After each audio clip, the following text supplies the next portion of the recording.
I'm Narelle Todd. And I'm Essie Susan Smith. We are the self-publishing author and marketing duo that has sold over 2 million books. But we didn't start out knowing how to sell books. Fast forward past many failed promotions and a lot of lessons learned, you will see how we went from self-publishing newbies to hitting the New York Times bestsellers list and making the USA Today bestsellers list 19 times and counting. We created the Get My Book Out There podcast to give you simple yet effective marketing strategies to increase readership and book sales, so you know what to do, when to do it, and how to do it, as well as some tips for staying mentally and physically well. Let's get started. And we wanted to talk to you today about what would we do if we were going to start again, or if we had to start again.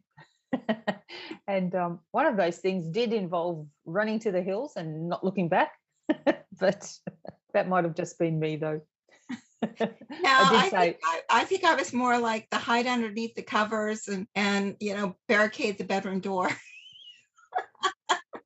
And I was just going, I'm retiring. I'm too old for that. So sometimes not knowing what you don't know might actually be a blessing. So, but what would we do if we were going to start again? So let's have a look at some of those things. What would one thing be for you, Susan?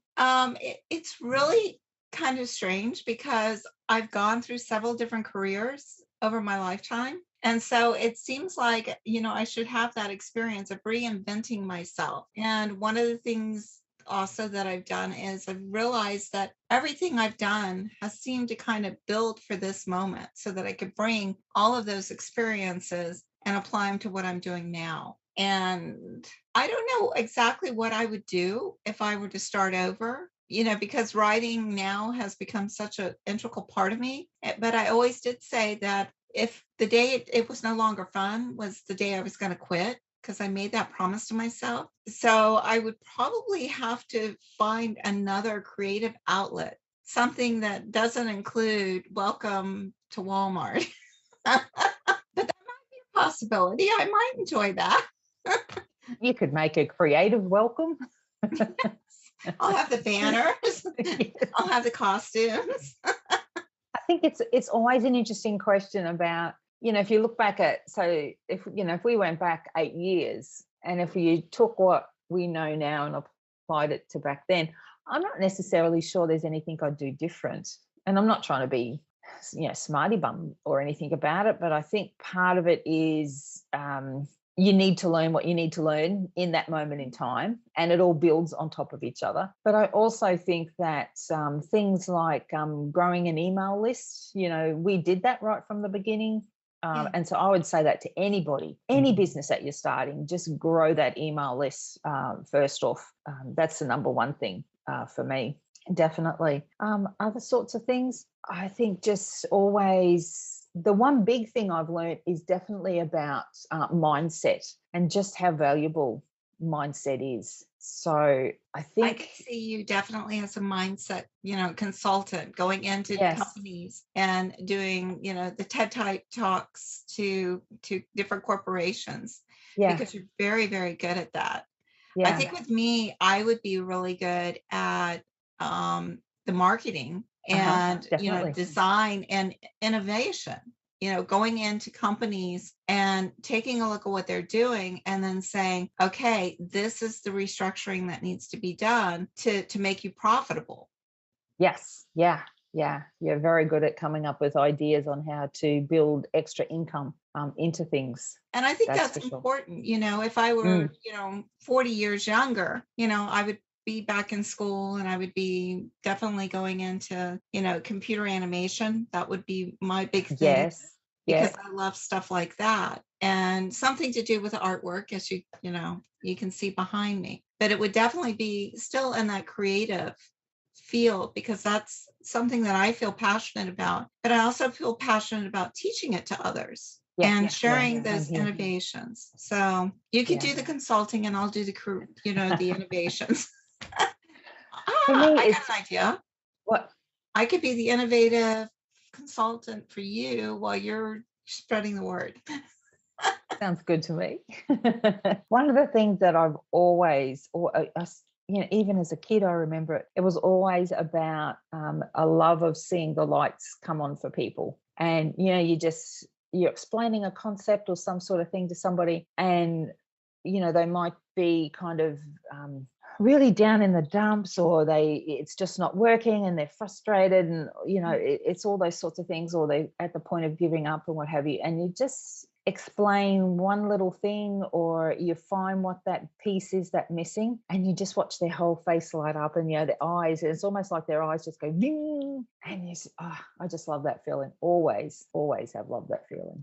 And that's one of the things that we have in common. And I think it's important to embrace your skill sets that you know that you're good at, and Yes. not be afraid of reevaluating it over a time Yes. period. Because one of the things that I learned was, my first degree was in electronics. And then in that, I also did writing for a local newspaper. I took a radio broadcasting class, and then I went in, got my AA, and then my bachelor's degree in education, and then went on for my master's degree. And through all of that, I realized that I was incorporating bits of this and this and this and this, and they were like building on each other. And so one of the things that you can do, if you did decide, what, I'm in a rut, I'm ready to reinvent myself, is take a look at all of the different things that you've done. Yeah. And if you're a great cook and you've got a great personality, you work well with people, you're good with business, and you've got an innovative idea, maybe you want to become, open your own restaurant or cafe, something small, but start out and take all of those skill sets and say, what do I have and how can I reinvent myself using these strengths? Yeah.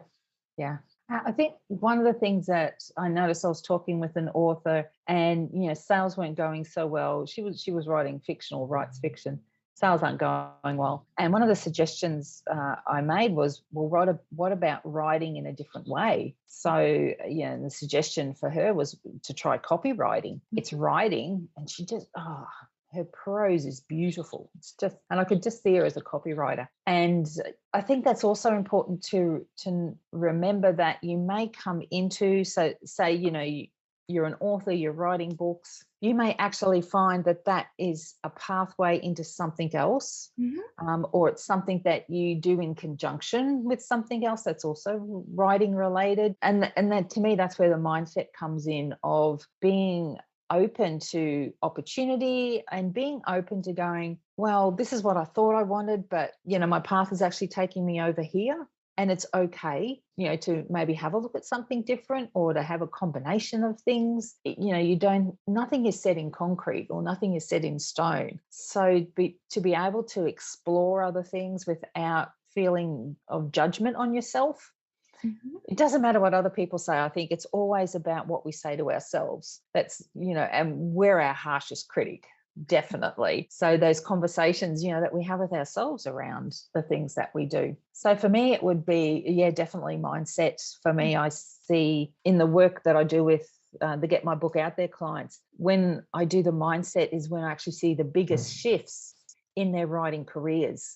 After we've done the mindset work, I can share all the marketing tactics and the business tactics, but it's actually when we tap into some of that other stuff that's going on, those conversations, whether it's an imposter syndrome that, a lot of authors have, or money concerns, or any of those stories that we tell ourselves, tap into those, kind of work out what's going on there. And then suddenly it's just like, and then, their career takes off and they go to the next level with their writing. Just love that. Yeah. So I definitely think I'd be doing something mindset, no matter what I was doing. It would always involve something around that. Our minds are so powerful. So our 3 tips for reinventing yourself or starting over. Yes. Tip number 1 is definitely our mindset. So you need to take, that mindset that you've got and decide, are you ready for this? And what do you want to do?